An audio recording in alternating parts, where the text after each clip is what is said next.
ngày đi ban bạch ca tràn mềnแต่เหม็นពីប្តីណាមកពីប៉ាក្មេងយើងបងថ្លៃ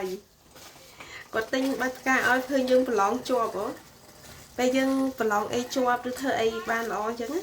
គាត់ទៅទិញបាច់ការទិញកាដូទិញនេះទិញនោះយកមកឲ្យហើយនិយាយមែនគ្រួសារខាងប្រុសនេះខ្ញុំមិនដឹងគ្រប់គ្រួសារអញ្ចឹងទាំងអត់ទេប៉ុន្តែគ្រួសារនេះស្ពីតសាហាវអោបថើបហើយដល់ភាពកក់ក្ដៅពីយើងមិនថាយើងមកពីឆ្ងាយពីស្រុកខ្មែរមកនៅដល់បរទេសហើយគេរបៀប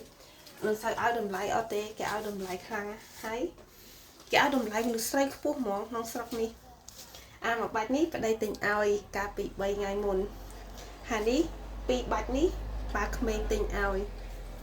ហើយធ្វើម្ហូបឆ្ងាញ់ធ្វើ steak ធ្វើអី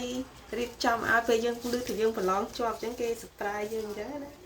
មកពីសាលារៀនវិញគេទិញផ្កាទិញអីដាក់ហើយគេរៀបចំម្ហូបឆ្ងាញ់អីអញ្ចឹងទៅបំរើយើងដូចព្រះនាងតែខ្លះយល់ថាខ្លួនឯងជាមនុស្សស្រីដែលមានសំណាងជិះមែនវាមិនជាអស់ចាស់អីទេតាមពិតទៅបើយើងគិតទៅវាក៏មិនជាហឺហាដូចមហាស្ថិដែរប៉ុន្តែមានអារម្មណ៍ថាមានក្តីសុខអ្នកទាំងអស់គ្នាយល់ថាអញ្ចឹងអត់នេះរៀបចំ4សម្រាប់ទៅផ្កាទាំងអស់នេះគឺ4បាច់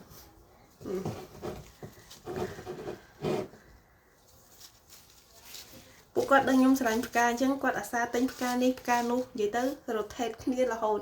ពេលផ្កាមួយអត់តន់រយអញ្ចឹងគាត់ទៅទិញផ្កាអីផ្សេងមកទៀតដែរ I love you ជូនពរឲ្យអ្នកមើលឆាប់បានរកដៃគូដែលល្អហើយផ្ដល់តម្លៃឲ្យយើងក្នុងនាមជាស្រីបើរកដៃគូអត់បានល្អសុខចិត្តដើរចេញកុំបខំរឿងរៀបការពេកអូខេ